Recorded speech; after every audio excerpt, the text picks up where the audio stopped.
Formula One on 5 Live.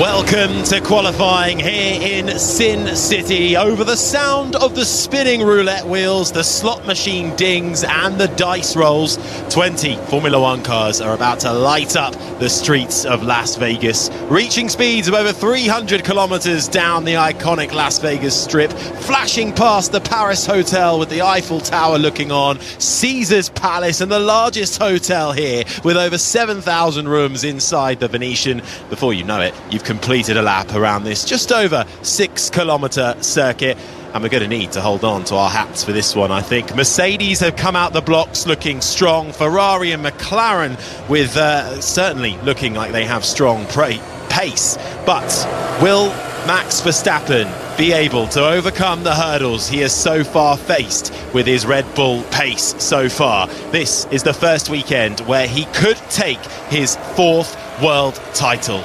Bring it on. And to do just that, alongside myself, Harry Benjamin, calling all the action is racing driver Alice Powell, the BBC's F1 correspondent Andrew Benson, and down on the ground we'll have Rosanna Tennant for us too. Alice, we're coming into this one, and it does seem so far that momentum is with Mercedes. It certainly does. They've topped every free practice session that we've had so far here this weekend in Las Vegas. Lewis Hamilton topping the first 2, and then George Russell topping the final practice session, free practice 3. However, we didn't get a real read. There was a late red flag in free practice 3. Lance Stroll's car seemed to lose all power with 5 minutes left to go, and then that's when teams were just coming out to do their low fuel runs on soft tyres, so we didn't really get a proper read. But from gauging across an average over the 3 sessions, it does, as you said, Harry, look like Mercedes, Ferrari followed them by McLaren, and Max Verstappen, can he pull it out of the bag? Because they've been having some struggles this weekend so far.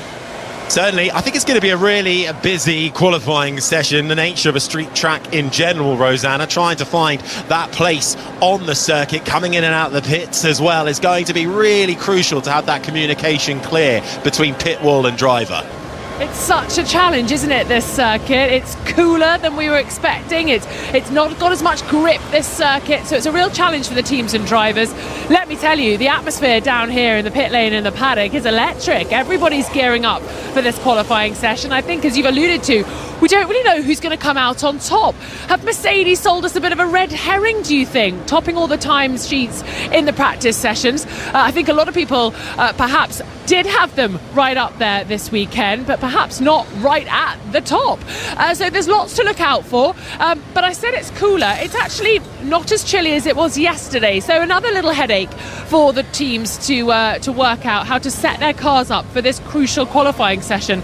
Because, of course, once they're in qualifying spec, they're in Parc Fermé, can't touch them. So, yeah, an interesting little conundrum for the teams to work out ahead of this power hour. Certainly will be. Thanks, Rosanna. We'll come back in and check with you throughout the course of this qualifying session. BBC's F1 correspondent Andrew Benson, could you bring us up to speed a little bit with what the situation is so far with Red Bull and the struggle for pace, certainly in both practice sessions yesterday? And, well, is there any light at the end of the tunnel coming into qualifying for either Verstappen or Perez?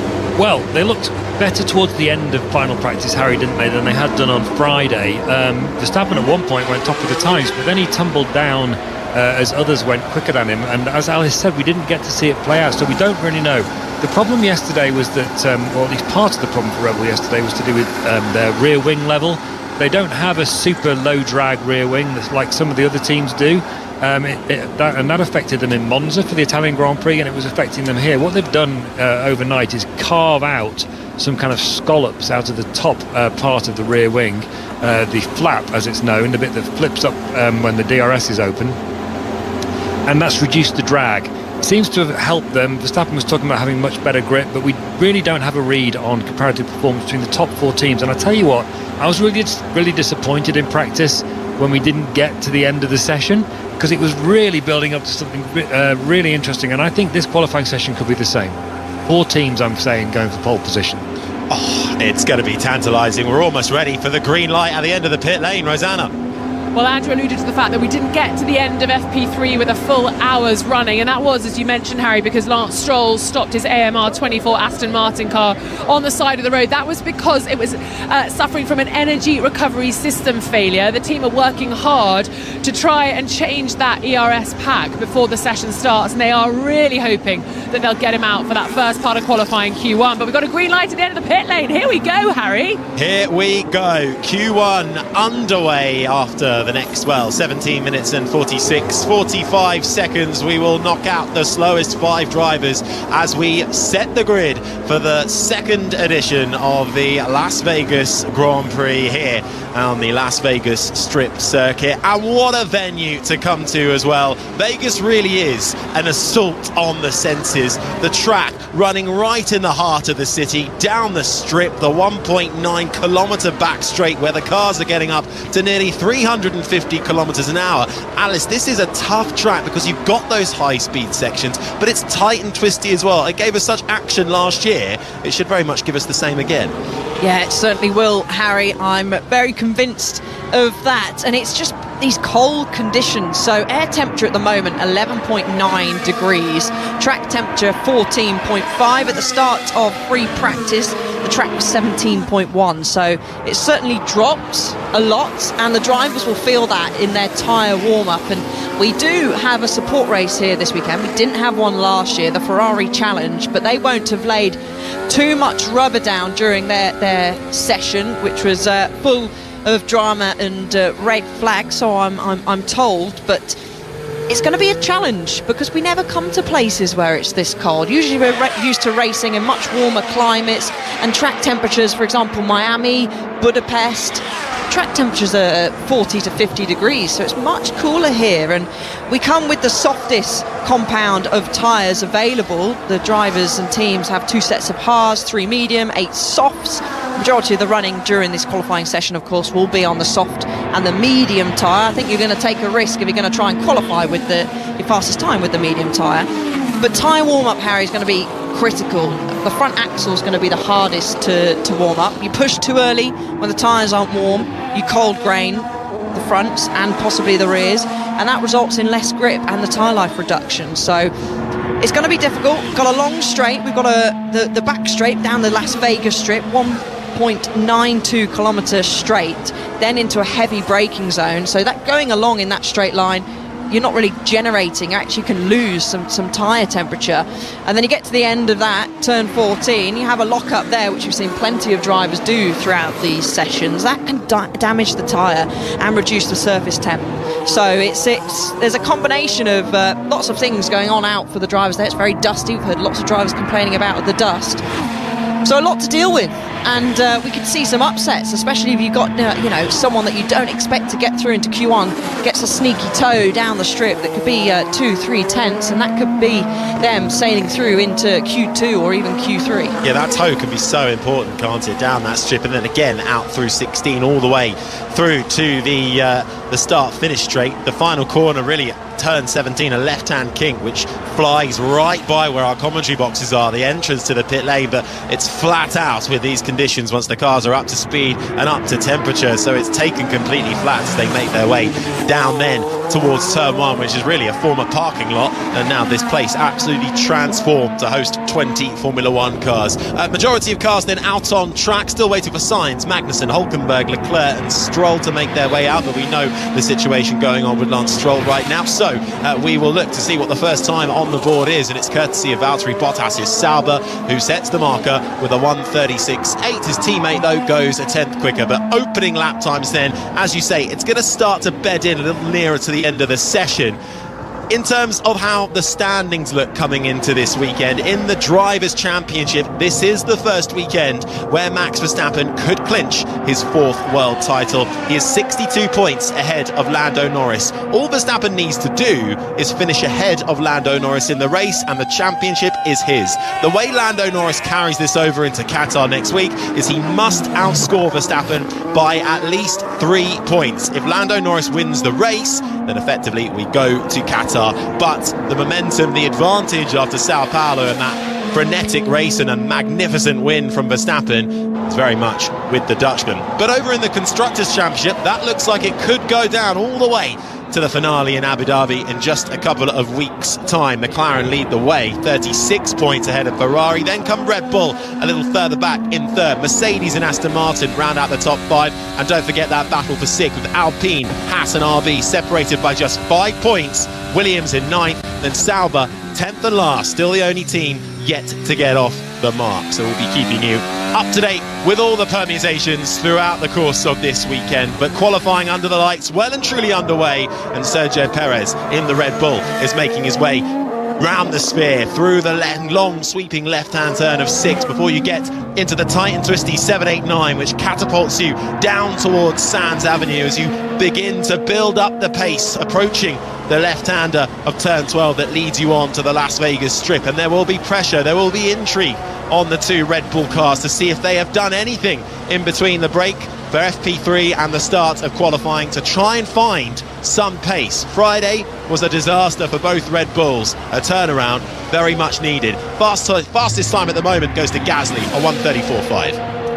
Yeah, the track evolution is going to be massive. So just for a reference, Charles Leclerc got pole last year, 1:32.726.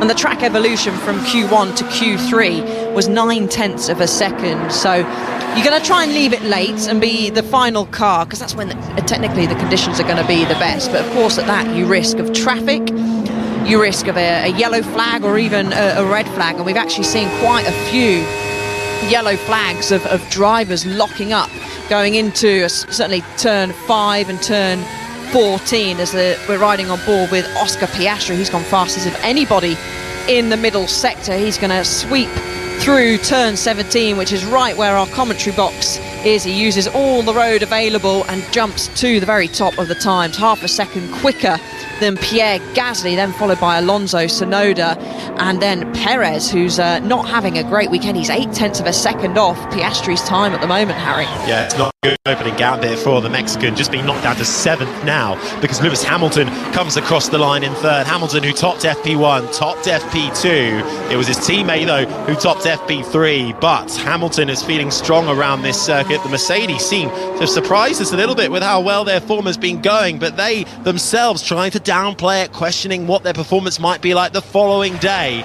But so far, so good. But right now it's advantage McLaren, but this is early stages. As Alice said, the track will ramp up massively. In this first part of qualifying, we'll lose the slowest 5 drivers. At the moment, still waiting for times for the 2 Ferraris of Sainz and Leclerc, who are out on track, both coming through the middle sector. So they're together on track at the moment. The 2 Haas cars as well, they've looked fairly strong throughout this weekend too. We'll wait and see what they have got as we see the Red Bull of Max Verstappen getting awfully close to the wall on the exit of turn 9, swings his way through the right-hand sweepers of 10, then the left-hand of 11, brakes for the left-hand turn of 12, down Las Vegas Boulevard. He's got Oscar Piastri in front of him, but the Australian driver gets right out the way.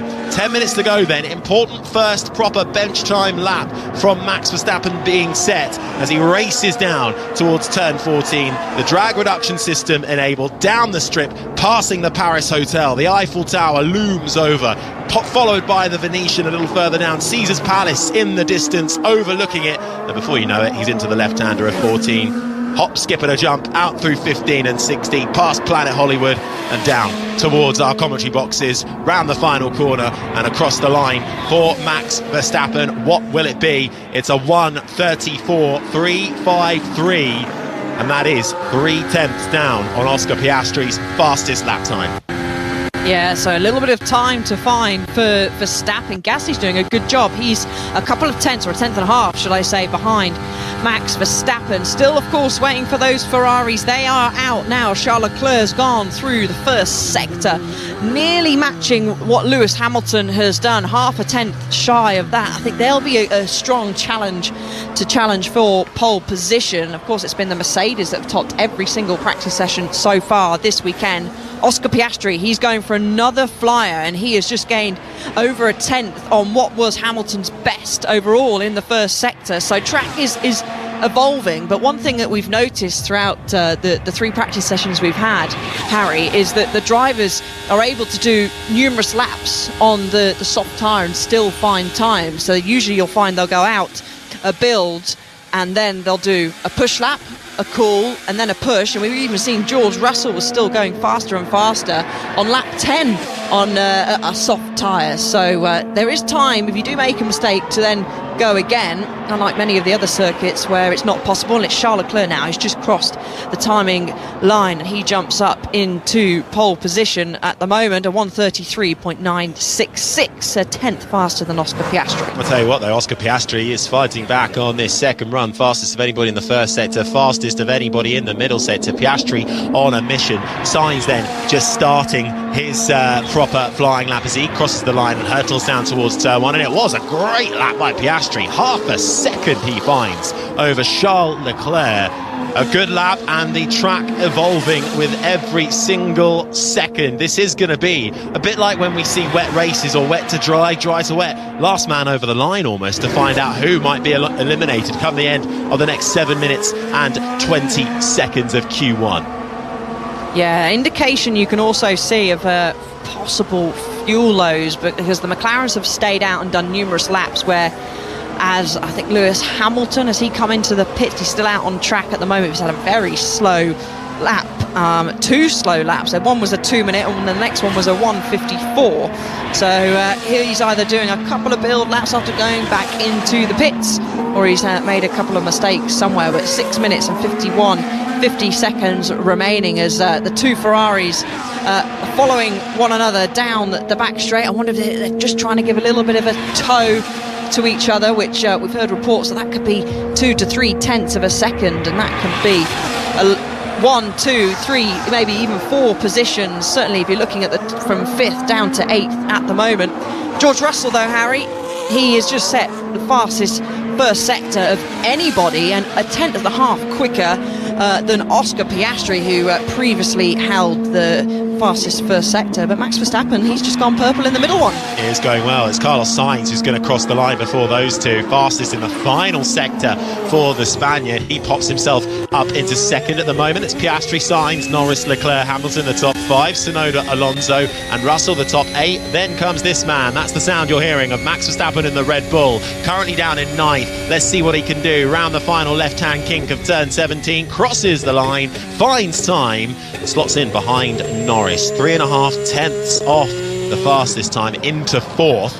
The fastest time being held by Oscar Piastri, a 1:33.450 for Verstappen. On that time it was a 1:33.8. Still waiting on 2 lap times from Magnussen and Hulkenberg in the 2 Haas cars, just coming through the middle sector now and on their second run, so should have their tyres up to temperature. Still no sign of Lance Stroll emerging from the pits as the team continue to try and sort those issues. To the top of the times now goes George Russell with just over 5 minutes to go. Charles Leclerc on a neat and tidy lap in the first sector, lost a bit of time in the middle sector though, bit of traffic as well to deal with in the form of Nico Hulkenberg's Haas. This is the sound of the Monegasque driver hurtling down the Las Vegas Strip, the neon lights illuminated either side as he darts past the Eiffel Tower above the Paris Hotel, slams onto the braking zone into the left-hander of turn 14 and out through 16, and then it is just the run,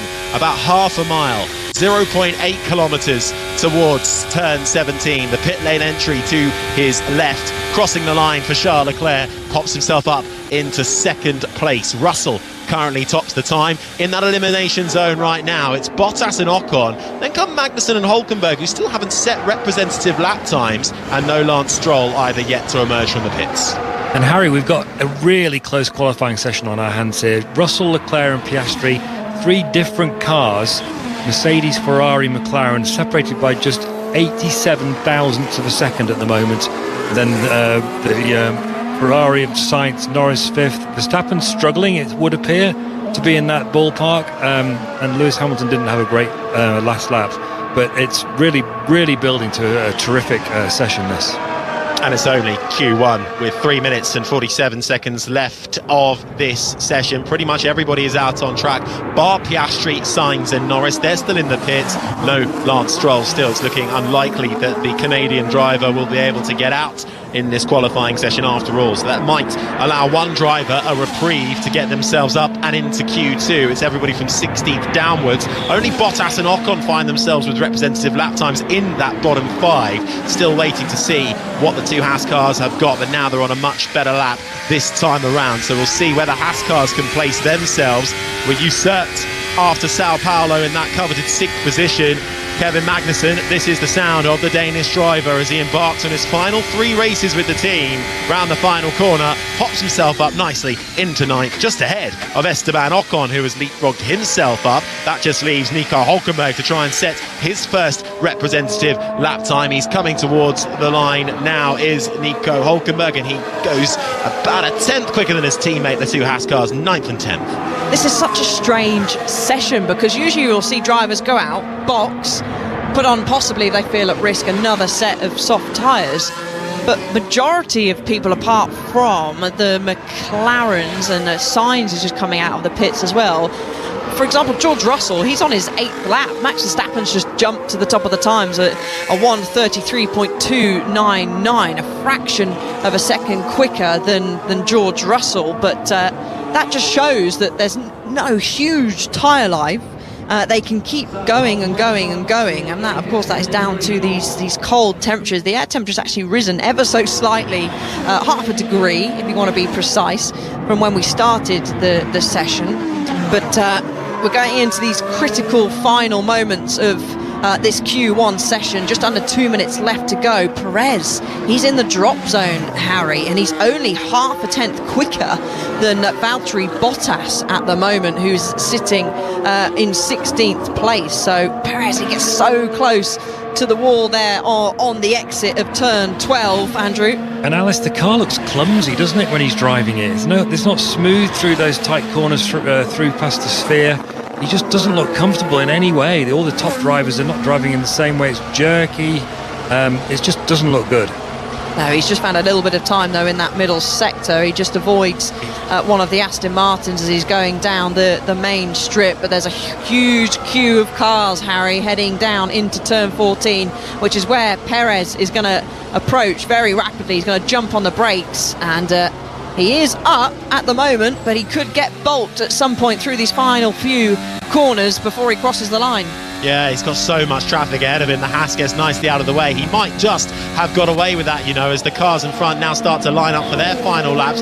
Perez to the line. He gets through, but it's only 12th fastest. There's not enough time. He's almost 9/10 of a second down, and there's quicker cars on the circuit behind. At the moment, with 30 seconds just above that ready to go of this Q1 session, Albon, Bottas, Colapinto, Lawson find themselves in that drop zone, and Lance Stroll is now out on track. Great job by the team to change the ERS pack to get him out onto the circuit. Brief yellow flag, it's gone green straight away, so that shouldn't have affected anybody's lap time too much. The two Mercedes cars, both up on their times. The sound you're hearing is Lewis Hamilton. George Russell, though, is fastest of anybody through the first sector and the middle sector. On the bubble, though, Fernando Alonso at risk, down in 15th place currently, and the middle sector not looking anything good. Alonso is going to struggle here as Hamilton goes to the top of the times. Yeah, but that's soon going to be taken away by George Russell, and just 300th of a second pips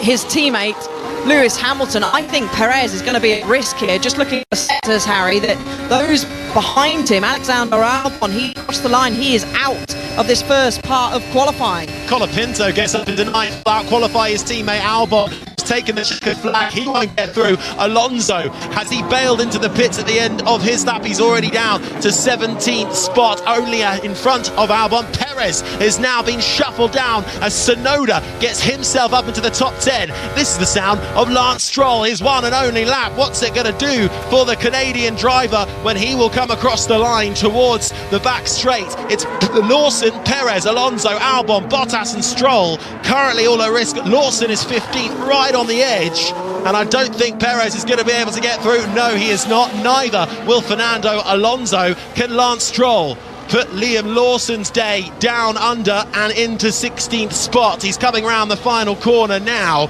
We'll see what the Canadian has got. No, his one and only lap time sees him set a lap, but it's 20th and last. And at the end of that, though, Perez comes into the pits and will be out of this session. Only 3 top 5 starts in the last 15 Grand Prix for Sergio Perez, and he will start the Las Vegas Grand Prix from 16th place, ahead of Fernando Alonso. The Williams of Alex Albon, Valtteri Bottas in the Sauber is 19th, Lance Stroll 20th and last. That's obviously bad news for his process radio. We've just been knocked out. Knocked out by 700ths. Yeah, unbelievable. It just doesn't get any better. Couldn't find any grip. Yes, Perez's season goes from bad to worse, I'm afraid. But I think another person who's going to be disappointed with that last run is Fernando Alonso. He was in the top 10 after the first runs, and you're looking at his lap. He's gone fastest in 3 of the mini sectors in the first sector. That's faster than his previous time.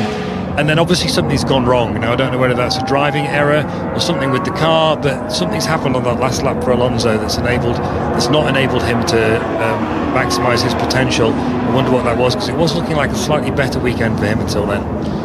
At the end of that, it was the 2 Mercedes quickest. Max Verstappen was 3rd, but we have lost our first 5 drivers, and well, I'm not sure Sergio Perez would really want to be looking at the sphere right now with his face all over it and a thumbs down being shown, and that is because he's getting out of the car and his qualifying day is done. So Perez then, his 6th Q1 elimination of the season out. Alonso, that's his first Q1 elimination since Monaco back in May. Bottas out-qualified by Zhou Guanyu for only the 2nd time this season. Bottas down in 19th, and Lance Stroll with his one and only lap time after the team's quite heroic effort to get him out in the last sort of minute and a half of that qualifying session. Only enough really for 20th and last, but not much more he could have hoped for on that occasion. Here's Albon.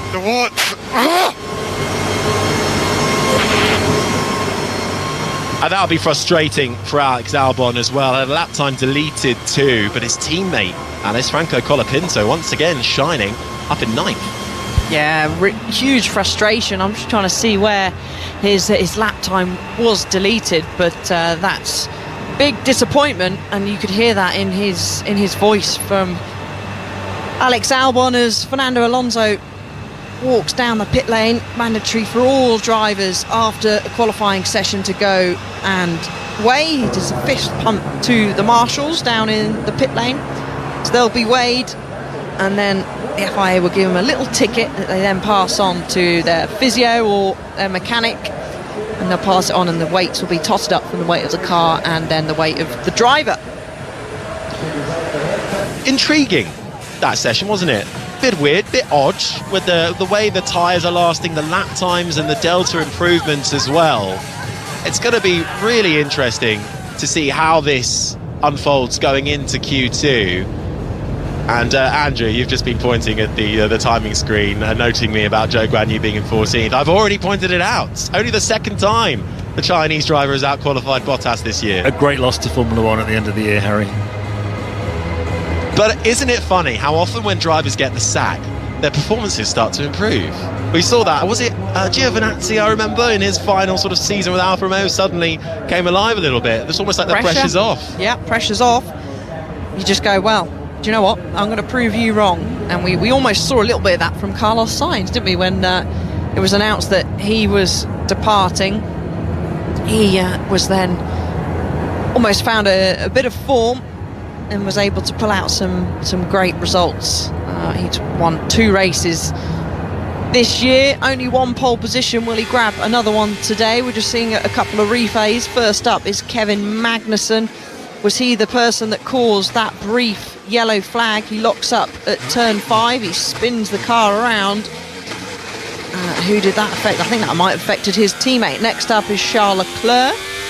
He's having a look left in his mirrors. He comes through. Wow, he charges through, should I say, Harry. No attempt to really stop going into turn 7.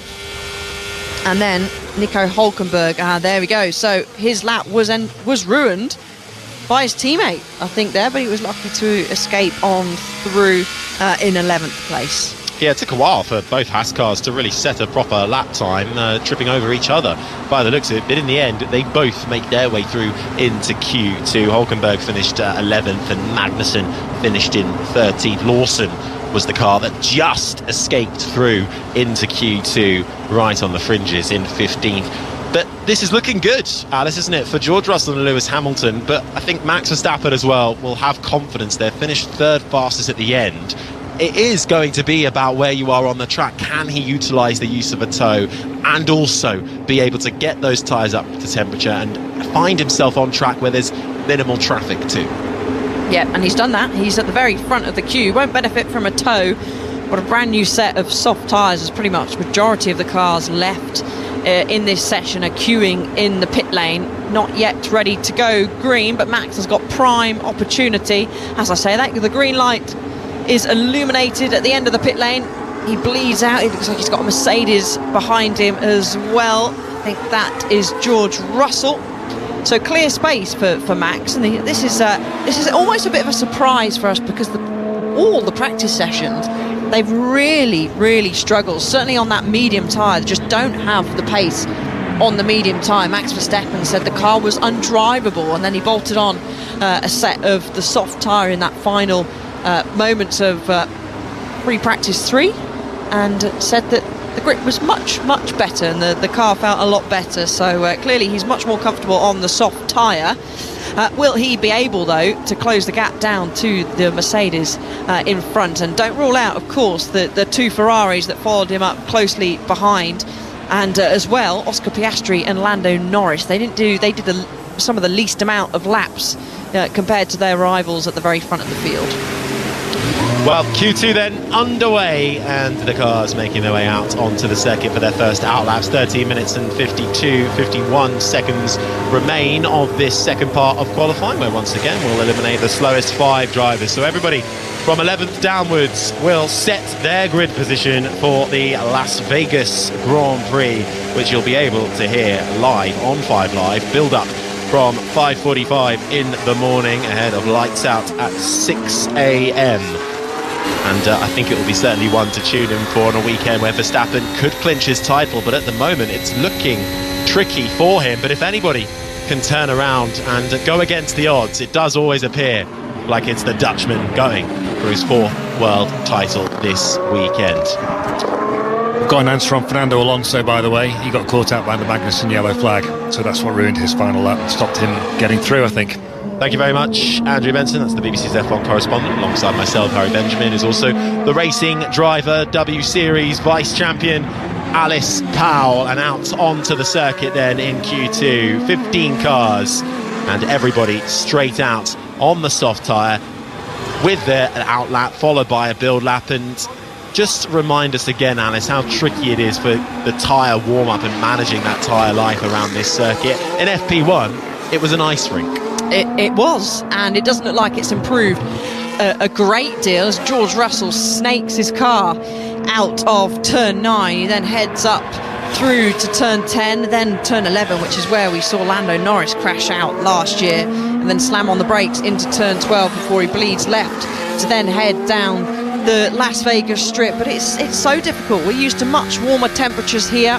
Of course, the drivers have tyre warmers that they have available, but then when they go out and hit that cold tarmac, they then quickly lose temperature. So it's really important to make sure you build it up correctly. We've seen a couple of teams actually in it, and I noticed during Q1 that Hulkenberg and Magnussen, the two Haas drivers, actually did 2 build laps to try and generate temperature and just protect the tyres. So yes, but I think they were the only ones that did that. Majority of the field, if not all the rest of the field, decided to only do an out and a push. But George Russell is going to be one of the first drivers to set a lap time. Max Verstappen's done actually another build, 1:39.6, but George Russell straight away into the 1:33s, a 1:33.585, and then Joe jumps up into second place with a 1:34.8. Nico Hulkenberg, though, pops up to the top of the times in his Haas. 8 points finishes so far this season, looking for a 9th off the back of a disqualification in Sao Paulo for receiving help from the marshals to rejoin the race. He's immediately displaced by Lewis Hamilton into the 1:33.136s ahead of Hulkenberg, Russell, Colapinto fourth ahead of Joe Verstappen. The first, the top 6 lap times. Tsunoda's just come across the line as well, having done his build lap.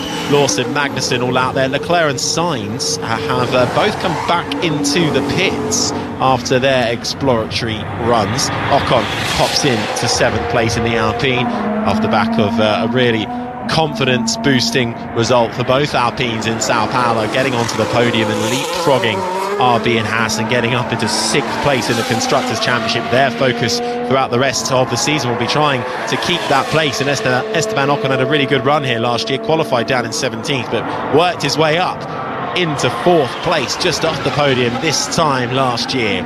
Lando Norris across the line, pops into 2nd place, 10th and a half down, but Verstappen then follows in behind and goes quicker. How do you feel Lando Norris's mentality is going to be for the rest of this weekend, knowing that, you know, the championship dream is very slim, but on a weekend where he can see that Verstappen isn't having plain sailing? No, I mean, he always was admitting defeat in the press conference at the start of the weekend. He knows that it's going to be so tough, that a lot has got to go wrong for Max Verstappen, and of course this is Formula 1. A lot of things can go wrong, a car failure, a crash, and Max Verstappen's clearly not particularly happy with the performance of his Red Bull, but he was being realistic. I think that is the correct thing to do in a way, but he said he was still going to go out, and of course he wants to win. He wants to get the constructors for McLaren, and they've got probably one of the strongest lineups on the grid, certainly at this time of year, with Piastri and Norris. But he was almost mixed. At some points he seemed quite down in the press conference, and then others he was quite jolly and quite happy. But at the moment he's a little bit behind his teammate. He's a 10th behind Oscar Piastri, so still has a little bit of time to find, and Max Verstappen has just snuck in just in front of him into P3, but of course plenty of time available left during this session, with 8 minutes 34 seconds remaining as Carlos Sainz flies past our commentary box window and goes into turn 1 to start his first flying lap of this Q2 session. Yeah, round the left-hander of turn 1, that sweeps immediately back on yourself through to the right-handers of 3 and 4, and then it's about a half a mile drive down Koval Lane before you slam on the brakes into the right-hander, the 90-degree turn 5, where we saw Kevin Magnussen in Q1 running deep and causing a brief yellow flag. A lot less snatching of the brakes in this session that we've seen compared to practice, but certainly something to watch out for, especially if you're leaving your laps a little bit later on in the session. You absolutely want to get your first proper lap time, your banker lap in as soon as possible, because around a street circuit, no matter where you are, it could suddenly all go against you in the wrong place at the wrong time. Carlos Sainz continuing on his way now down towards the right-hand sweeper of turn 10, followed through the left-hander of 11 before he'll slam on the brakes through 12. This is the sound you're hearing of Max Verstappen, though, who is just making his way out through the tight and twisty turn 9, fastest of anybody in the first sector. He's taking that away from George Russell. And it's only at the moment a thousandth of a second splitting Hamilton and Piastri from the last lap times around. One thing to point out, Andrew can correct me if I've got it wrong, but Hamilton's time was set, I believe, on used tyres. Same with Piastri, Norris and Russell, but Max Verstappen had a brand new set of soft tyres. He's still out there at the moment, fastest for anybody in the first sector. Not the fastest for anyone, but only just a whisker away from that of Nico Hulkenberg. So Hamilton's now back out on track, and he has bolted on a brand new set of soft tyres. So still more performance to come, possibly, from Lewis Hamilton and his Mercedes, as well as the two McLarens and George Russell. Verstappen then finds his way to the top. half a tenth of a second splitting him and Hamilton. Piastri is third, Norris, Hülkenberg the top 5, Tsunoda is 6th ahead of Magnussen, and Russell's the top 8. Gasly and Colapinto complete the top 10, and then if it were to end like this, we would say goodbye to Esteban Ocon, who's 11th, Lawson 12th, Joe 13th, and the two Ferraris currently waiting a little longer in this session. They're down in 14th and 15th, Charles Leclerc and Carlos Sainz, both out on track at the moment. Sainz ahead of Leclerc, personal best at the moment for both of them, so electing at least to do a couple of an out lap and a build lap before going for their strong lap. So let's see what the Ferraris can do. It was pole position here for Charles Leclerc last year, but right now that confidence, that speed just seems to keep being with the Mercedes drivers, and George Russell on this occasion fastest of anybody through the first sector, fastest in the middle sector, with the sparks flying from underneath of his Silver Arrows Mercedes, approaching the left-hander, the flat-out turn 17, across the line and goes up top.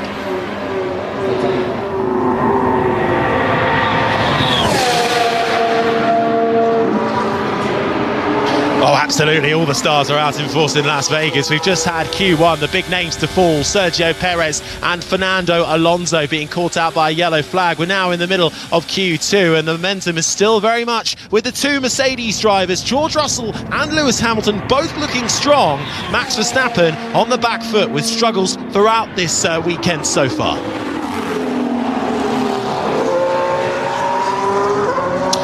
Right, back to it then, into the last 5 minutes of Q2, and in that elimination zone is Pierre Gasly's Alpine, Franco Colapinto in the Williams, the Alpine of Esteban Ocon, the RB of Liam Lawson, and the Sauber of Zhou Guanyu. It's the two Mercedes who are 1 and 2, with Leclerc just tucked in behind in third, the leading Ferrari. Sainz managed to finally set a lap time in the other Ferrari, only enough though for 6th place. Lando Norris on an outlap 2, now down in 7th, having been shuffled further down the grid while he's been in the pits.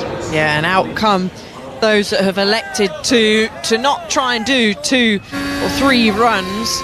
One of those is Esteban Ocon, who is the sound you can hear. He's got that Captain America Special Edition helmet he's wearing this weekend. Lots of drivers, of course, come here and have quite a special helmet. Many trying to include some Las Vegas themed style into their helmets, but he's looking now to set a lap time and promote his Alpine much further up the grid. At the moment, of course, he's not set a lap time, along with Gasly, Colapinto, Lawson and Zhou.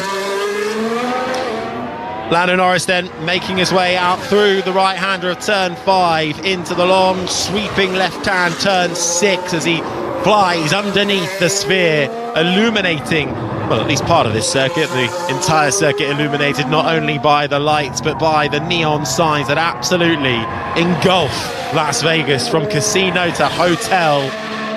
Everywhere you look, you can see Las Vegas in full bright colour, and right now though it is being lit up by the sounds of 15 Formula One cars that remain out on track as we continue to set the grid in qualifying with just less than 3 minutes remaining.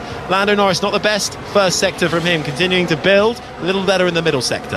Yeah, 4 tenths shy actually off what George Russell and Lewis Hamilton did in the first sector, a couple of tenths off what George did in the middle, so this is not going to promote him unless he has a stonker of a final sector up to the top of the times, Harry. So I was quite surprised by the pace of the McLarens, because they've had a decent couple of practice sessions. Where's it going to put him? He's only going to move up into 5th spot, so disappointing from Lando Norris. Oscar Piastri, he's currently on an outlap, so we'll keep an eye and see what he can do, but at the moment he's been having the legs on his teammate.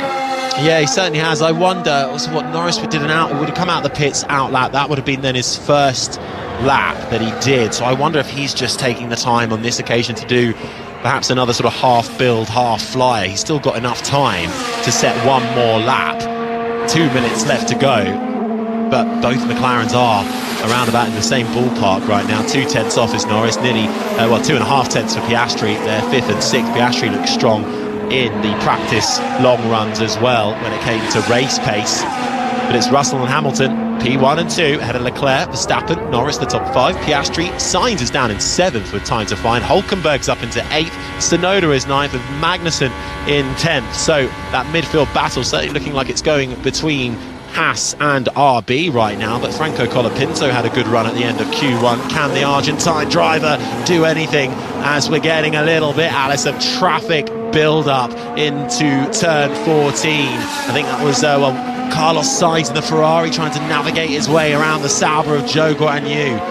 Yeah, and I can tell you exactly what Carlos Sainz was thinking when he was approaching turn 14. I must get ahead of Zhou Guanyu. He knows he will certainly have the pace on him for sure, so he was wanting the ideal track position, but Charles Leclerc is going to be tucked up behind Zhou heading into turn 1, so this could scupper his lap ever so slightly, but he is looking pretty safe, to be honest, is Charles Leclerc. Sainz maybe not so much. As Zhou approaches into turn 5, Piastri, he's just gone quicker than Max Verstappen and Lando Norris, so he's promoted himself up to 4th place, 1.5 tenths of a second off that of what George Russell has set, and Zhou at the moment is slightly quicker than Kevin Magnussen.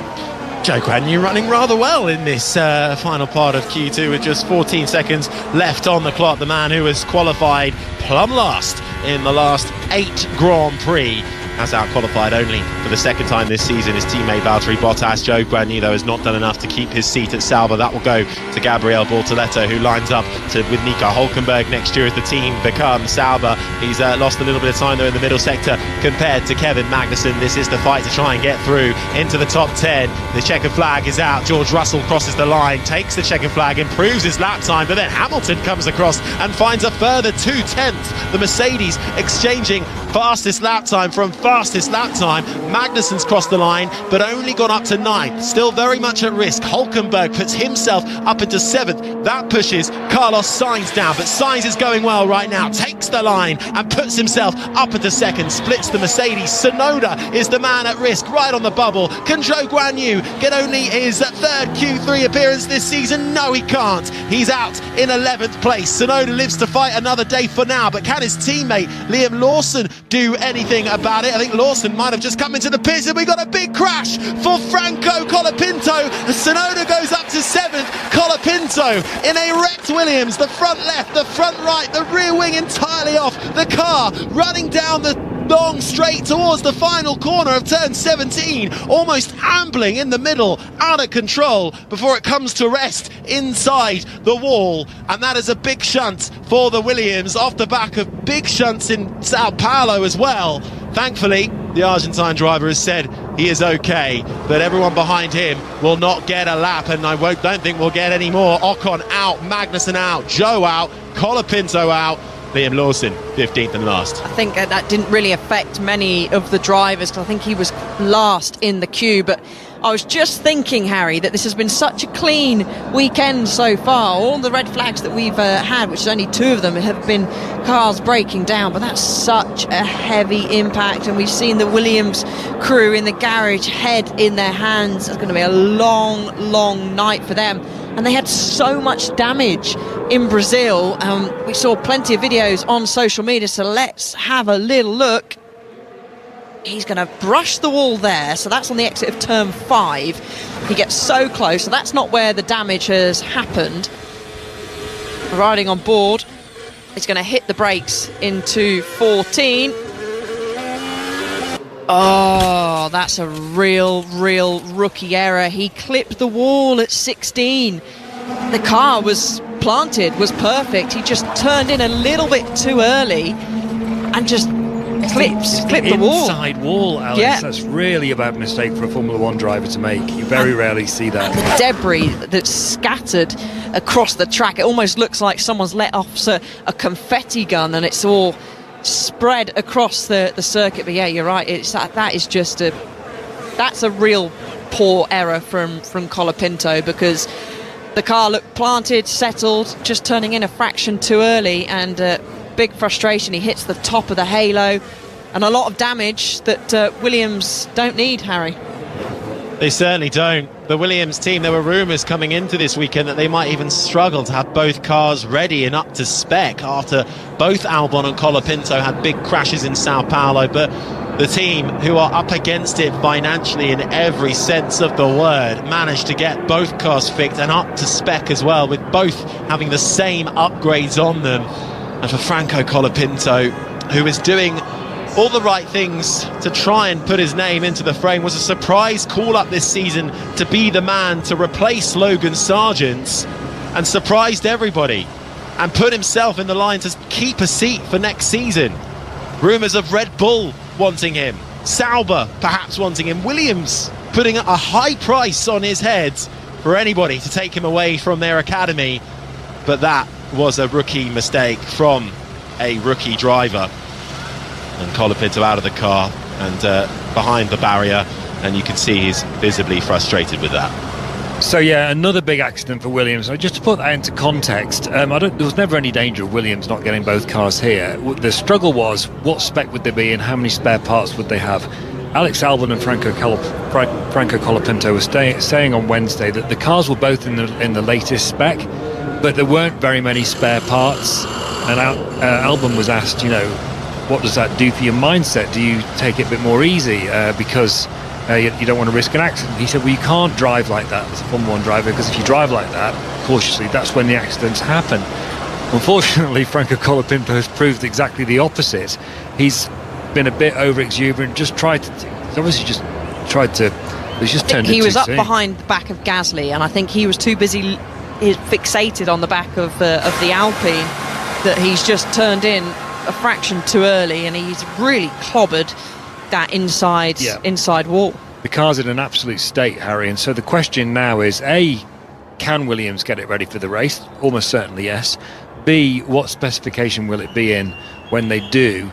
And C, on a bigger picture, what does this do for them overall? Because every accident that you have eats into the budget cap, eats into how much money you've got left to spend, even into how you go through the winter and how you deal with all those sorts of things. So it's the last thing they really needed, but it's unfortunately it's a bit the story of Williams this season. There's been a lot of accidents by all of their drivers, and they've really been put on the back foot by it.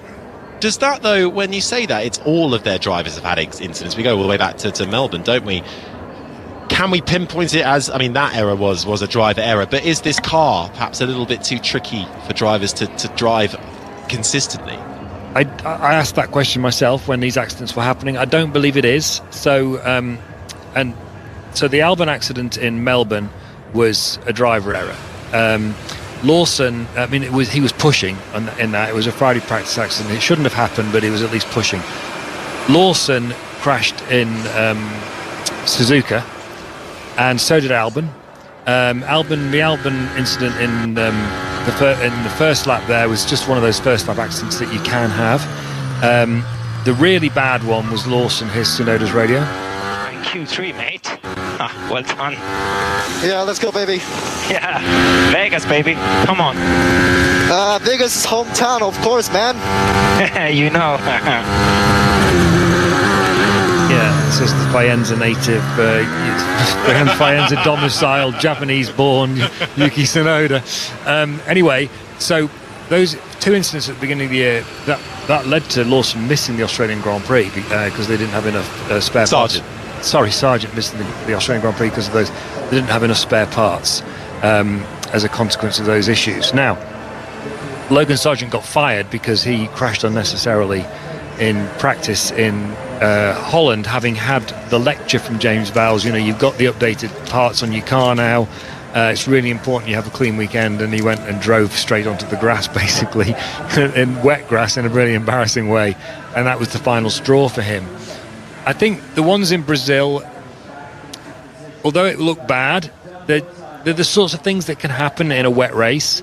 Albon crashed. There was some kind of brake issue with the car with Albon's crash in qualifying, which meant he then missed the race. Colapinto dropped it behind the safety car, which is not a great look for any Formula 1 driver, but again, slightly mitigating circumstances because it was very, very wet. This one is another one. Obviously, it's not going to affect his career, or at least might actually, but it's one of this falls into the category for me of the Lawson crash in Zandvoort. It's a completely avoidable accident, a sort of mistake a Formula 1 driver shouldn't make. The other ones are all kind of like understandable. The Sargent crash. Oh, I'm doing it again.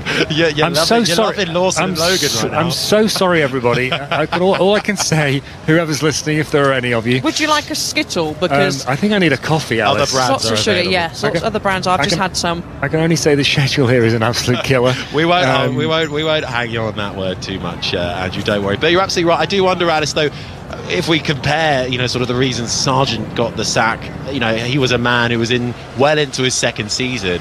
Franco Colapinto, there is a lot of hype around this man. He's only done 6 Grand Prix. Can we forgive him this kind of mistake? I mean, I think so. We've seen he could be the best and make a mistake. I mean, that was a really silly one, though. And we're just seeing a replay of in the garage when it did happen, and every single person in that garage head in their hands as Colapinto jumped out. But he's going to know this is all his fault. But Sargent crashed a lot more than he did. I know he had a lot longer period of time as the marshals are out there doing. And it's going to we're going to be here for a while. The start queuing has been delayed. There's a lot of debris on the track, but I think Colapinto's doing a better job, personally, I think, than Sargent was doing overall, because a lot less crashes, and he stepped in and was pretty much matching Albon straight away. You can see from Colapinto's body language that he realised A, what a bad mistake it was, and B, what it meant for the team. They've just cut between the two images of the mechanics with all of them literally in unison put their hands on their heads when they saw that accident, and Colapinto climbed out of the car, head hanging low, and then he climbed behind the barrier, took his helmet off and sat down so the TV camera couldn't see him anymore. And I'm imagining that he was there leaning against the concrete barrier with his head in his hands, just thinking, what have I done? Because this is so bad for the team. Meanwhile, by the way, in terms of qualifying, we've just had a message from the FIA, slightly stating the obvious message, but there's a lot of debris on track and some potential barrier repairs needed. The circuit operations team are currently working on this. Well, with the last bit of that we could obviously have worked out, but that's by way of saying that they don't have a time yet for when qualifying is going to restart. Well, for Franco Colapinto, that will be his qualifying over for the only 21 years old from Buenos Aires, born, the Argentine, Italian, running both nationalities as well. But Franco Colapinto then out of this session. In the end, that scuppered lap times for, I think, Alpine's Ocon, Haas, so Kevin Magnussen couldn't get that final lap time, neither could Liam Lawson in the RB. So out in 11th, Ocon then, just on the fringes, Magnussen in 12th, Zhou Guanyu 13th, that's his best qualifying since the British Grand Prix this year. Franco Colapinto down in 14th, although I would expect if Williams are able to get that car ready for the Grand Prix, it will most likely be a pit lane start. Liam Lawson 15th, and we lost in Q1 Sergio Perez, Fernando Alonso, Alex Albon in the other Williams, Valtteri Bottas 19th in the Sauber, and Lance Stroll in the Aston Martin 20th and last.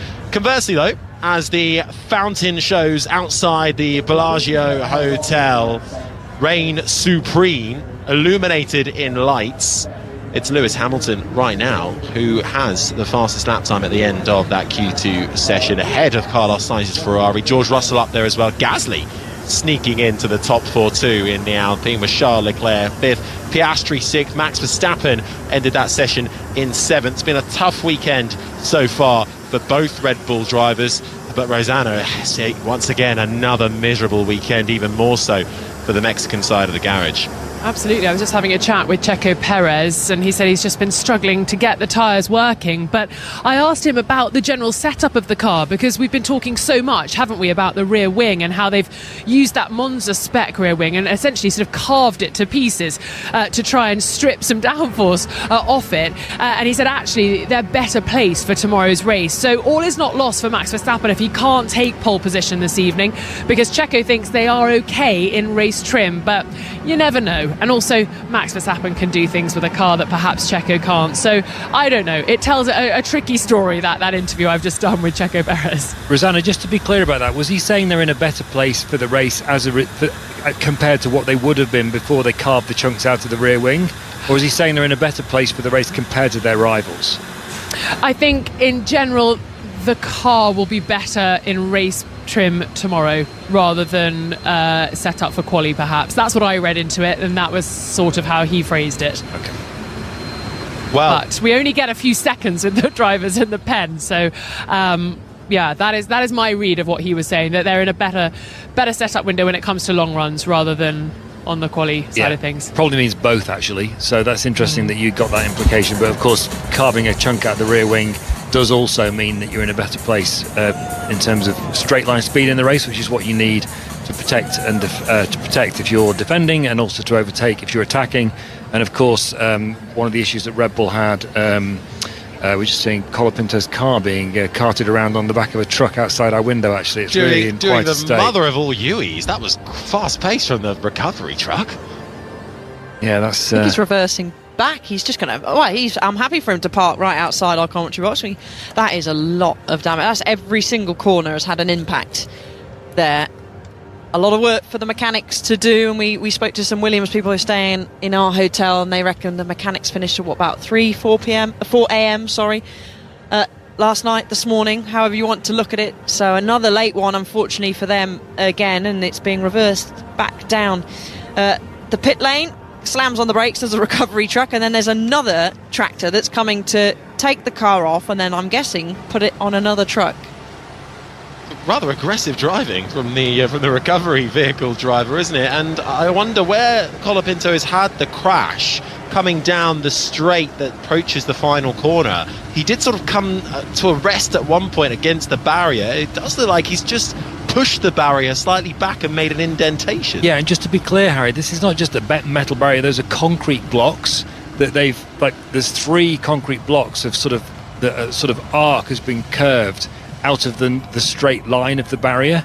So that was an awfully large impact that he's made there, and no wonder the car looks in such a state, because I mean as Alice said, there's not much left of that car. There really isn't.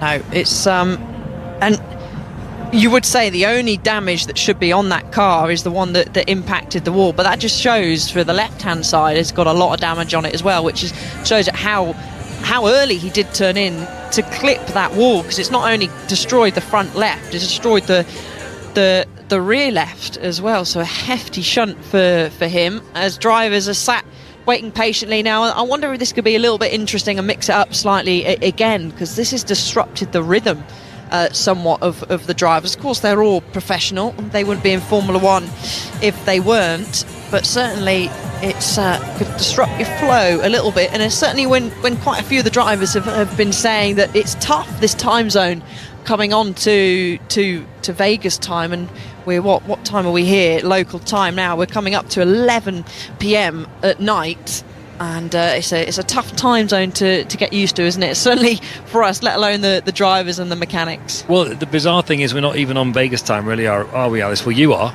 because you're waking up at like 7:30 in the morning. Sadly. But you're meant to be on Japanese time while you're here. I know that sounds crazy, everybody, but that is the reality. It's you're flying to the western side of the US, and you're effectively asked to transfer yourself onto Japanese time. That might give you an idea of why I'm calling Liam Lawson Logan Sargent and the other way around. When you did start that, I was thinking, am I okay? I'm quite tired. I've missed several races of this year. I'm totally confused. But even the Sphere at the moment looks a little bit confused. It's lit up with a helmet and almost like a emoji, yeah. Raising an eyebrow there at Andrew's comments as it looks around the Las Vegas sights. Well, the grandstands have been slowly filling up. I'd say it's really a sellout here so far for qualifying. Indeed, practice, some of the stands have looked a little empty, but hopefully we're getting some track action shortly. We have had a bit of support action in the form of some Ferrari GT cars. We also had the the F1 movie with Brad Pitt filming here as well, with their two close Formula 1.5 cars, let's say, running round in between sessions and late into the night. But of course, there'll come a time where we will have to get this session back underway, because eventually they'll have to close the track and reopen it to the public later on. That is a few hours away yet. But I hope so. It doesn't go that long. That was 4 o'clock in the morning last year. It's like, oh, don't. These are all things you have to think that. about when you're racing right in the heart of a major city. I do think this would be better as a sprint event. I think it would be more fun, fast-paced, and it's a good circuit. Last year it was one of the best races of the season. I agree. And what else have we been up to? We took part in a Vegas quiz, Harry, didn't we? I don't recall, no. You will find out the result, but as you can tell by Harry's answer there, who was the winner? Andrew, do you know who was on the podium for the 1981 Caesars Palace Grand Prix? If he gets this right... Alan Jones won the race. Correct. Yep.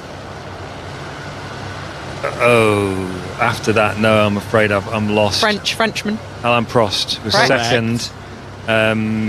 Third would be... He's an Italian. Therewith.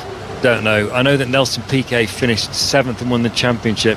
Bruno Giacomelli. Yes! Oh, producer I cheated, but Paddy helped me cheat there. Yeah, that's not a podium that I'm. I think I could. I think I could tell you 1982. That was Michele Alboreto and John Watson. Correct. Now you're asking me. Oh, who was third? Were you at that Grand Prix? Shut up, Alice. Sorry, I just had to. Was that because I told people when you were getting up? Oh, that's fine. I go to just to be clear, Alice has just been telling us. Yeah, it could be all a lie. Who was third? I can't remember, man. Oh, yeah.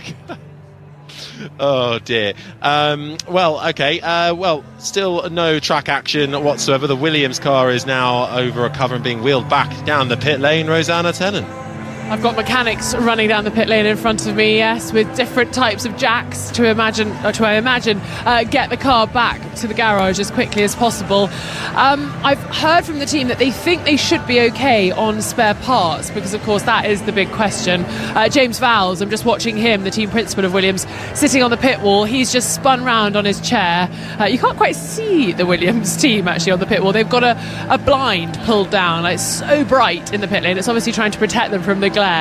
He's just turned around to have a look at what's going on, and the mechanics are now coming out with the screens. They're going to bring them round in front of the garage. They're just getting that ready, because of course you'll be able to see rather a lot of the car. And here it is, here we go, a black drape over the top of it, and little bits of carbon fibre and wire and all sorts dangling from the base of it, bits just hanging off and whacking the mechanic's leg actually, because it is just very, very loose. It's in shreds. That is my technical assessment. The shutters are being brought across the garage, the screens that they have. We normally see those at testing. They're being brought across. The mechanics are going inside the garage, and the work begins. It's going to be an all-nighter, all-morninger, all-dayer. Gosh, it really is. You say you want this to be a sprint race. It feels like a marathon. I tell you what, Rosanna, the Williams mechanics are wearing shorts. Now that's bold. Yeah, it's a bit nippy. And actually, do you know what? It's a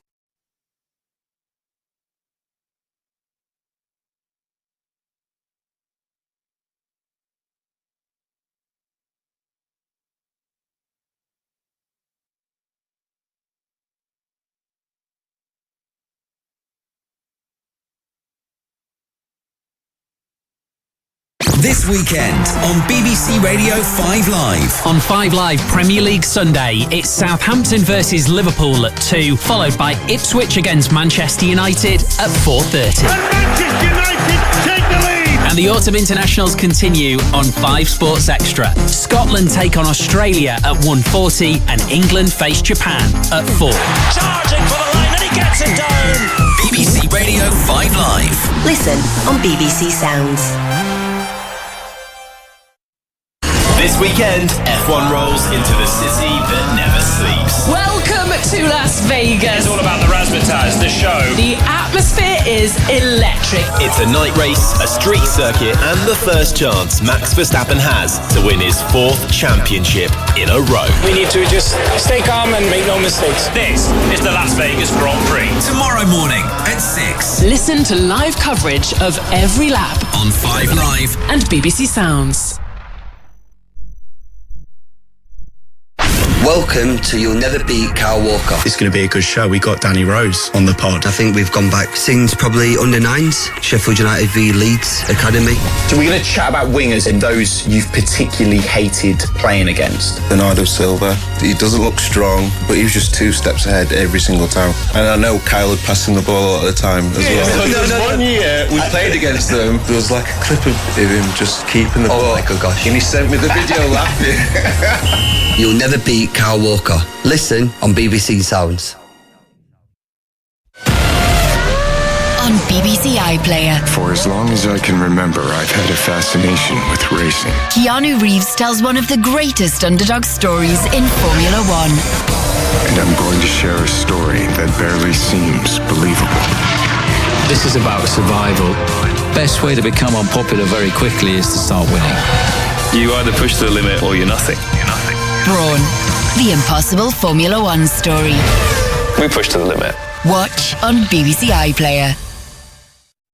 This weekend on BBC Radio 5 Live. On 5 Live Premier League Sunday, it's Southampton versus Liverpool at 2, followed by Ipswich against Manchester United at 4:30. And Manchester United take the lead! And the autumn internationals continue on 5 Sports Extra. Scotland take on Australia at 1:40 and England face Japan at 4. Charging for the line and he gets it down! BBC Radio 5 Live. Listen on BBC Sounds. This weekend, F1 rolls into the city that never sleeps. Welcome to Las Vegas. It's all about the razzmatazz, the show. The atmosphere is electric. It's a night race, a street circuit, and the first chance Max Verstappen has to win his 4th championship in a row. We need to just stay calm and make no mistakes. This is the Las Vegas Grand Prix. Tomorrow morning at 6. Listen to live coverage of every lap on 5 Live and BBC Sounds. Welcome to You'll Never Beat Kyle Walker. It's going to be a good show. We got Danny Rose on the pod. I think we've gone back since probably under 9s, Sheffield United v Leeds Academy. So we're going to chat about wingers and those you've particularly hated playing against. Bernardo Silva, he doesn't look strong, but he was just 2 steps ahead every single time. And I know Kyle would pass him the ball a lot of the time as well. One year we played against them, there was like a clip of him just keeping the ball. Oh my gosh. And he sent me the video laughing. You'll Never Beat Kyle Walker. Listen on BBC Sounds.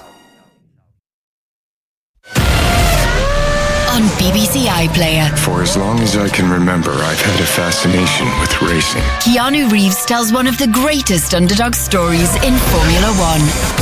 And I'm going to share a story that barely seems believable. This is about survival. Best way to become unpopular very quickly is to start winning. You either push to the limit or you're nothing. Brawn, the impossible Formula One story. We push to the limit. Watch on BBC iPlayer. This weekend on BBC Radio 5 Live. On 5 Live Premier League Sunday, it's Southampton versus Liverpool at 2, followed by Ipswich against Manchester United at 4:30. And Manchester United take the lead! And the autumn internationals continue on 5 Sports Extra. Scotland take on Australia at 1:40 and England face Japan at 4. Charging for the line and he gets it down! BBC Radio 5 Live. Listen on BBC Sounds. This weekend, F1 rolls into the city that never sleeps. Welcome to Las Vegas. It's all about the razzmatazz, the show. The atmosphere is electric. It's a night race, a street circuit, and the first chance Max Verstappen has to win his 4th championship in a row. We need to just stay calm and make no mistakes. This is the Las Vegas Grand Prix. Tomorrow morning at 6. Listen to live coverage of every lap on 5 Live and BBC Sounds. Do you remember the figure? How much did the sphere cost to build? Over $1 billion.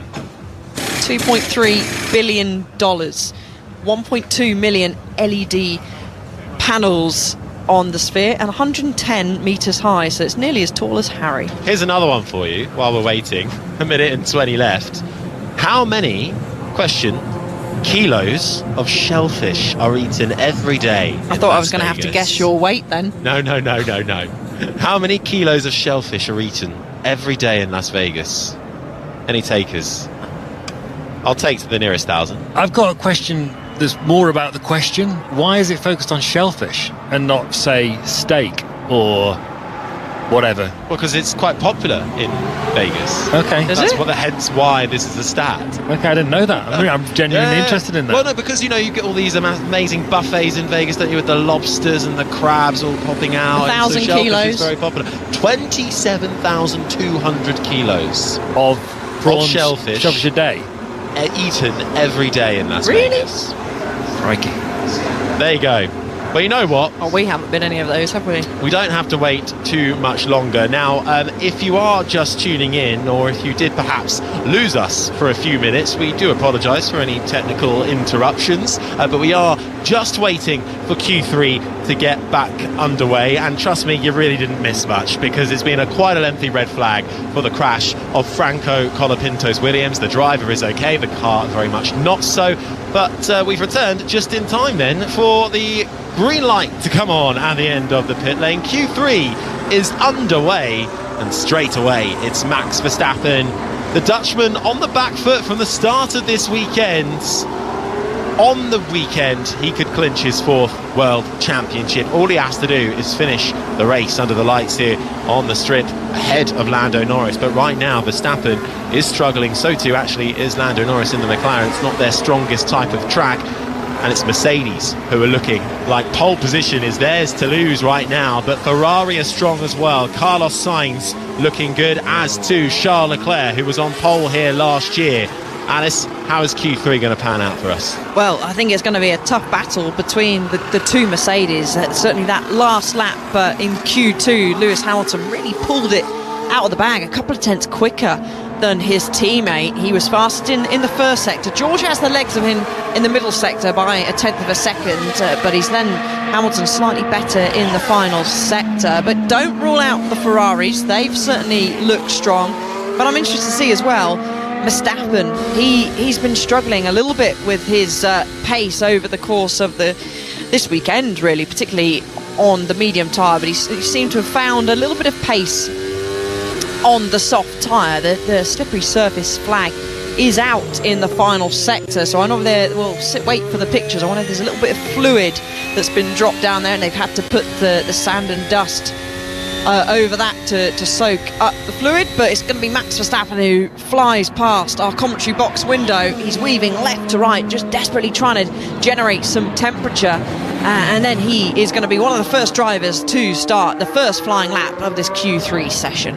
Yeah, Q3 then underway. We just have the one Red Bull of Max Verstappen, 2 McLarens of Oscar Piastri and Lando Norris, 2 Ferraris of Carlos Sainz and Charles Leclerc, 2 Mercedes of Lewis Hamilton and George Russell, the sole RB of Yuki Tsunoda, the sole Alpine of Pierre Gasly, and the sole Haas of Nico Hülkenberg. And first out laps being done now, so it will be a couple of minutes before we get the full idea of where exactly everybody is as they set their first proper lap times out onto this circuit. Piastri on one of those laps now, flying in the first sector. Max Verstappen's still warming, so he's moving out the way for Oscar Piastri, so he's a little bit like the Haas's in the previous qualifying session, that is doing an extra build lap just to make sure that he generates the temperature nice and slowly and doesn't put at risk any cold graining, whereas Oscar is doing the total opposite. He is out already, fastest of anybody, but that's quickly snatched away in the first sector by Carlos Sainz. He's fastest though in the middle sector. Verstappen slotted in nicely behind him, so he's going to be slightly out of sync from Piastri, and still coming down the strip is Max Verstappen, weaving aggressively left to right, just desperately trying to heat up that front axle. And then through, the track does seem nice and clear, no dust down where Colapinto blasted into the wall. And then Oscar Piastri is going to set the first proper competitive lap time, a 1:33.520.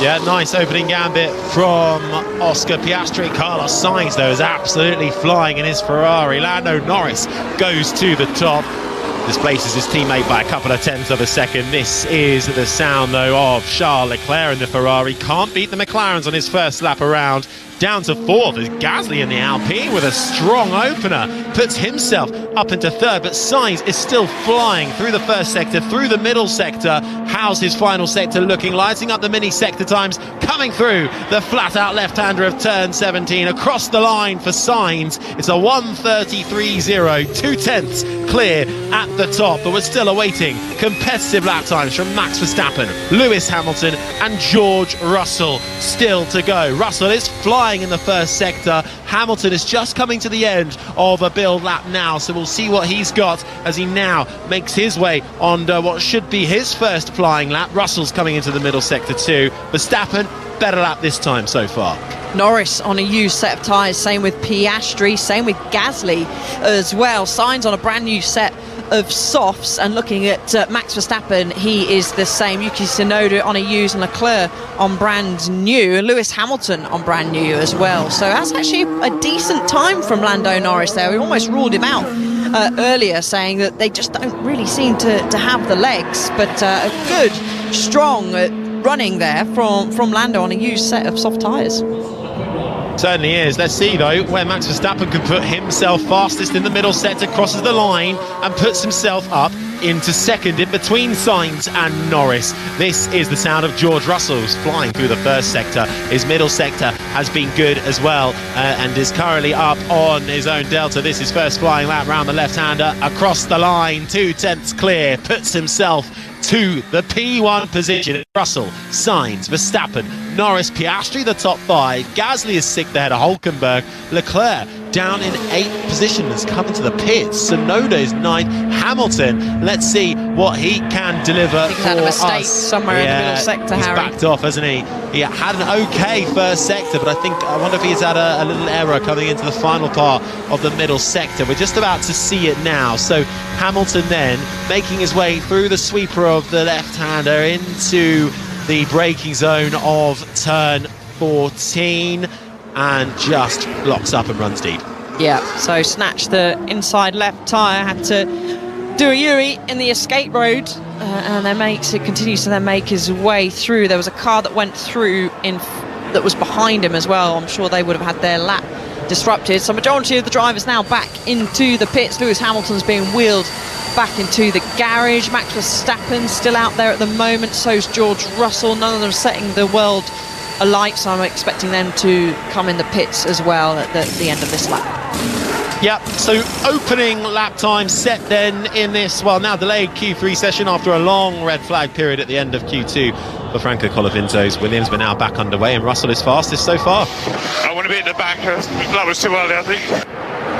Track is going to be rapid.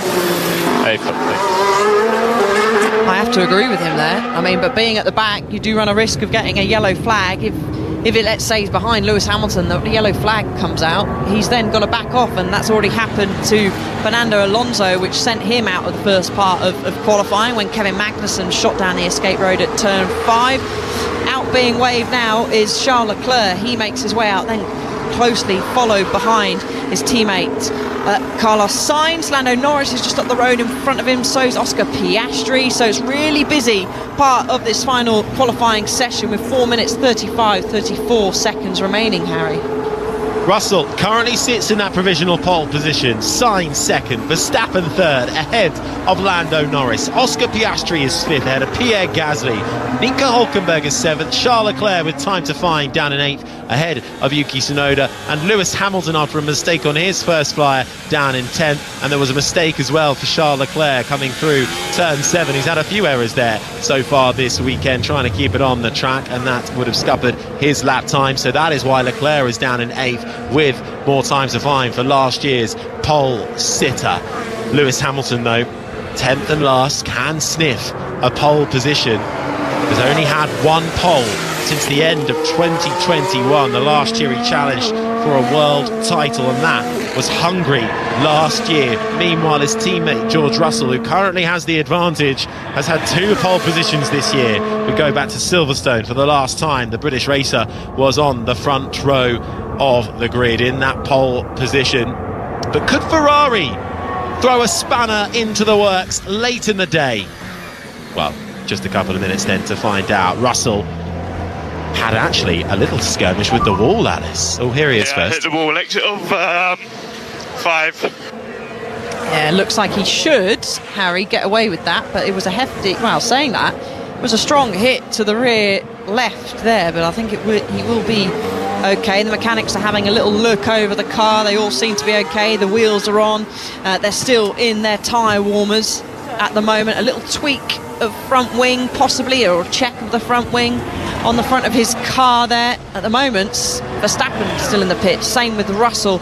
And Lewis Hamilton has just departed his garage on an outlap. They're leaving it tight, and you do run the risk of catching a yellow flag, but it's a risk that could certainly pay off for George Russell. He's top of the times at the moment. Everyone seems to be taking another build. So as the temperatures start to drop, they're finding they need to have extra time out there, and that could also hamper George Russell, because if he does feel like he's not got the temperature, Andrew, he's not going to have enough time to do another build. Exactly what I was going to ask. Max Verstappen's only just left the pits as well. Has he got time for another build lap? I'm not even sure.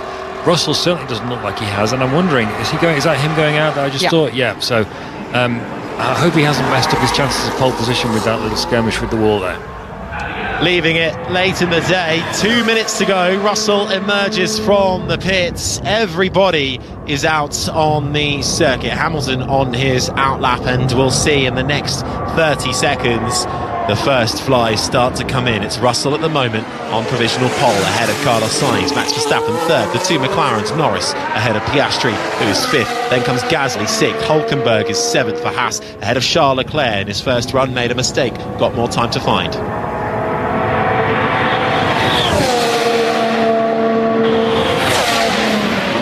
He absolutely could take his 4th world title. All he needs to do is finish ahead of Lando Norris in the race. But right now, Verstappen, who started this weekend on the back foot, trying to claw back time. We're into the closing minute of Q3. It's actually the Mercedes who have the advantage. George Russell currently sits on provisional pole, hoping he can hold on to it in the next minute or so. George Russell down in first, then comes Carlos Sainz in second, 2/10 down. This is the sound of Oscar Piastri in fifth, through the left-hander of turn 8, round the right-hander of turn 9, tight and twisty underneath the sphere, which illuminates the track further under the strip lights here that illuminate this Las Vegas circuit. Times to find. No one is massively improving. Norris is out an okay first sector. Charles Leclerc needs to find time. He's down in 8th. What has the Monegasque got? The pole sitter from last year. Can he find his way back up to the top spot in qualifying? That's a very poor sector from Charles Leclerc. I don't know if he's done a mistake, a personal best, but a real diet. 0.3 of a second off his teammate Carlos Sainz, as you can hear Oscar Piastri tearing down. And then he jumps on the brakes into turn 14, and we've just seen a message on our screen from Lewis Hamilton, who's saying he's lost the rear and he's not going to improve, Harry. A driver that was one of the favourites coming into this session for pole position. I think that's it for Hamilton. Hamilton's made a mistake. He's 10th and last as it currently stands. Piastri across the line moves his McLaren up into third. It's Charles Leclerc who's fastest of anybody in the middle sector. Verstappen currently sits 4th. Norris pops himself up to 2nd place. He can't challenge for pole. He takes the checkered flag. But what about Charles Leclerc? The pole sitter from last year puts it on provisional pole. Can George Russell fight back? Does he have an answer? It's been a good first sector for the British racer. What can he do round the final corners? Hamilton will be the first Mercedes to cross the line. It's only 10th after that mistake. Carlos Sainz to the top. Pierre Gasly in the Alpine on the front row in second. Tsunoda's up to 6th, but Russell is fastest of anybody in the middle sector. This is the sound of Max Verstappen, the man who could become a 4-time world champion this weekend. Will have to settle for 4th place on the grid right now, crucially ahead of Lando Norris. It was Sainz on provisional pole. Russell across the line takes pole position for the Las Vegas Grand Prix, his third pole of the year. George Russell and Mercedes, who have looked magnificent out of the blocks right at the start of this weekend, can celebrate for pole ahead of Carlos Sainz in second, Pierre Gasly in the Alpine third. Take a breath. What? Zubaba. Pole position, mate. Well done. Zubaba, that's a new one. Come on. Nice one. Brilliant job. Well done. Brilliant job, well done from George Russell. Alice Powell, that was sensational from the British racer. Third pole of the season, fourth in his career. I mean, really deserved. Him and Lewis Hamilton have been on top of every single session this weekend so far. Hamilton, he's going to be hugely disappointed because he certainly had a chance to join Russell up there. Sainz pulled it out of the bag. We were saying that Charles Leclerc is the Ferrari driver that's probably going to be at the front this weekend, and Charles Leclerc just doesn't have it in the first sector, whether there was a mistake. But I think one of the biggest shocks is Pierre Gasly. We're just going to see a replay of what happened to Lewis Hamilton to come through turn 1 into turn 2. Ooh, and a nasty snap, and he totally had to back out of the throttle there, Harry. Something similar to what we saw happen to Max Verstappen earlier on in the weekend. I believe it was the first free practice session of the weekend. Lost the rear there, but great job by his teammate, and well done to Pierre Gasly in the Alpine as well. Fantastic for Pierre Gasly in the Alpine, following up his podium last time out in Sao Paulo. Carlos Sainz peels in to the P2 spot in Parc Fermé. That's the second year he starts in second place. Well, he qualifies in second place at least in Vegas. This time though, he doesn't have a penalty that will send him right to the back, so Sainz will be in the hunt. Gasly third, Leclerc fourth, Max Verstappen, I think he'll be happy with P5. I think he'll be settled with that, considering where they were at the start of this weekend. I think so.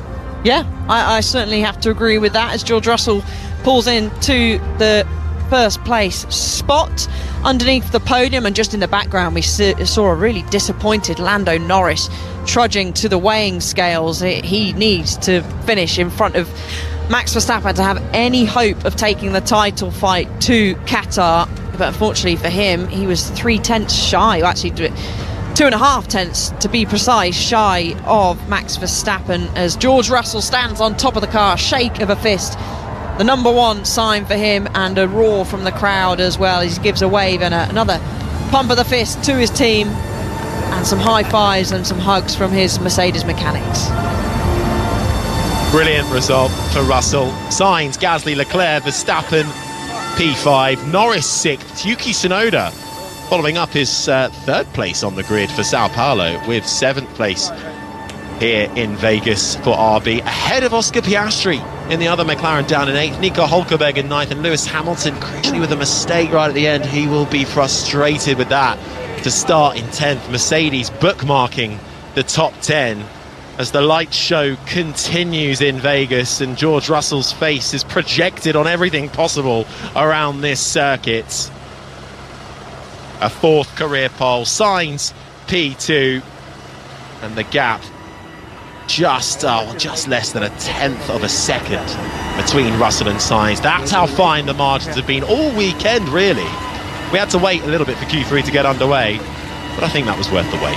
Where George made his time was in that first sector, 0.3 of a second quicker than Carlos Sainz, was dominant in that sector, and he has been all weekend, and in the middle sector as well. He's got the fastest sector 1 and sector 2.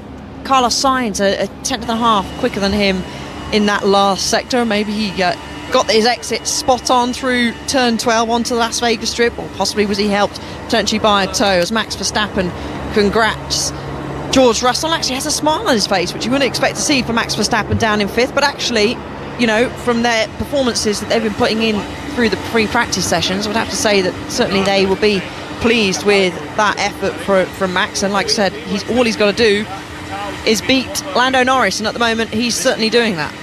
Yeah, if they end in 5th and 6th come the end of the Grand Prix, it is Max Verstappen who joins the likes of Sebastian Vettel and Alain Prost as 4-time world champions. But that is all to come in the race. Right now, the plaudits have to go to George Russell and Mercedes, who have just managed to suit this circuit, and the fact that it has been difficult for teams to get their tyres up to temperature. The grip has been little to none, and they have been able to capitalise on that from the very beginning of the weekend. Lewis Hamilton, though, Alice, he will be disappointed with how qualifying has played out. Pole was also there for the taking for the 7-time world champion. It was, and he was 2 tenths quicker than George Russell in Q2 and was looking mighty strong, really strong. In all fairness, he did have that snap, and it didn't look like it was particularly driver error, just didn't have the rear tyres in going into turn 2. And we've talked about how important, you said it there, Harry, to get the tyres up to temperature. George Russell was able to do so, and a solid effort from Carlos Sainz in doing that as well. Well, let's hear from the pole man talking to James Hinchcliffe. George Russell, your pole sitter for the Las Vegas Grand Prix, 4th of your career, 3rd of the season. Tell me, coming into this weekend, did you and the Mercedes team think you guys were going to have that kind of pace? Honestly, absolutely not. It feels incredible to be back on pole. We've been so quick all weekend, and I just knew coming into that last Q3 lap, that's going to be the one that counts. It doesn't matter what's happened before then. And I had a bit of a moment on my first run where they changed the front wing. So there's a moment I thought we weren't going to make the flag, but just so happy. And we've got to do some deep diving to understand why it's been so quick so far this weekend, because it was a real surprise. Yeah, all the track and then some on that first run, but you got it done on the second. You've got this reputation now for kind of making some calls from inside the cockpit. You said over the radio you wanted to be the last car on the racetrack. Big risk at a street circuit with the track improving, yellow flags possible, red flags possible, but how confident were you were going to have what it took?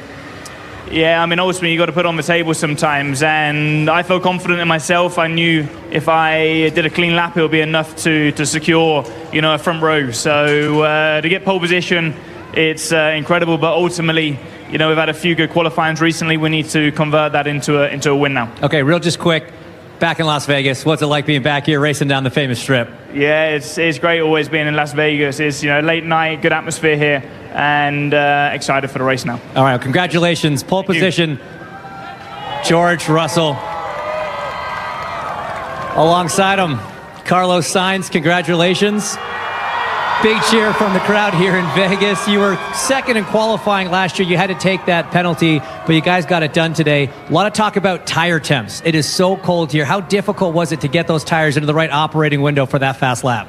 Yeah, very tricky. Well, thanks for the cheers. That was a tough, tight quali. A bit closer to pole than what I was expecting. Actually, I thought I had pole, and then George came very, very quick there at the end. But yeah, very happy. I think we're starting in a good position for tomorrow. P2 last year, but was P12 on the grid because of the famous drain cover. This year I start P2, so hopefully we can make a better one. Look, at practice, qualifying pace, 1 lap pace was very close. Race pace, you guys looked very, very strong. How much confidence does that give you that you can convert this into another win on the season? Yeah, that's why we need to stay confident that tomorrow we could be fighting at the front even more than today. So if today we were close in quali, tomorrow we might have a chance at going for the win. And that will be the target. Obviously, passing and strategy will be a different thing tomorrow. I feel like today, Mercedes were very good at switching those tires on. If you see sector 1, they were flying, they were 3 tenths up on us, and then we were coming back as the lap was going on. But tomorrow it's a clean sheet, new start, and see how the cars behave in high field. And finally, just from the Constructors' Championship standpoint, big opportunity for Ferrari tomorrow. How much is your mindset going into the race? Carlos wants a win versus Ferrari needs as many points as they can to catch McLaren. I honestly think we need wins also to beat McLaren. It's not like we can afford to just be in front of them because they have a big gap in the championship, and then we're going to Qatar, that it's not going to be a good track for us, and we're going to be struggling there. So yeah, I think we need to win, so it's not like it changes much my approach. Perfect. All right, congratulations. Thank Front you. row start for Carlos Sainz.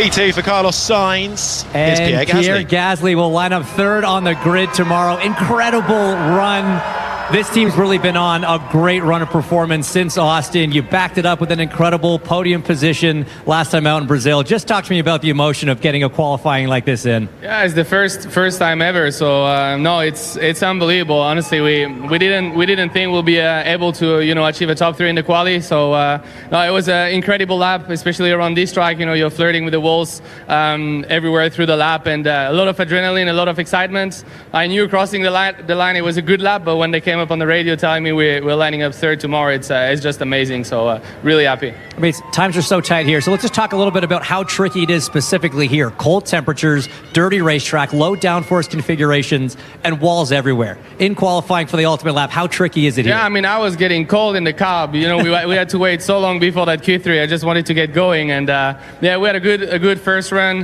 That last lap was the one that mattered, with a new tire, and yeah, I really managed to nail it. So the car felt great. I must say it's an incredible period for the team following the double podium in Brazil. So hopefully we can, stay up there tomorrow.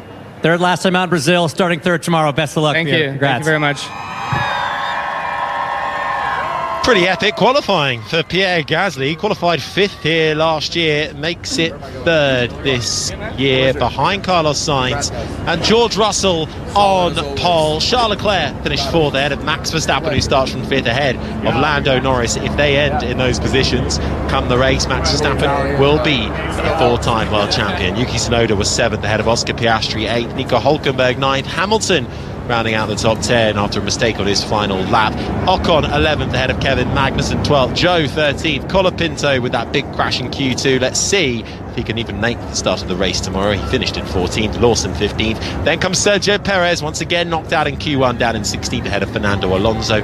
Alex Albon, Valtteri Bottas and Lance Stroll make up the 20 drivers on the grid ahead of the Las Vegas Grand Prix, but it will be George Russell who has the best view of the house. That brings us to an end here under the lights in Las Vegas. Thank you to Rosanna Tennant, to Andrew Benson, to Alice Powell. We will be dissecting all of that qualifying action in the Checkered Flag podcast, which will be in your feeds and on BBC Sounds in probably a few hours time, so do look out for that one and make sure you join us for the Las Vegas Grand Prix. We'll be on 5 Live, build up from 5:45 in the morning ahead of the start. Lights out from 6 a.m. We look forward to seeing you then. George Russell starts on pole alongside Carlos Sainz. This has been an IMG production for BBC Radio 5 Live.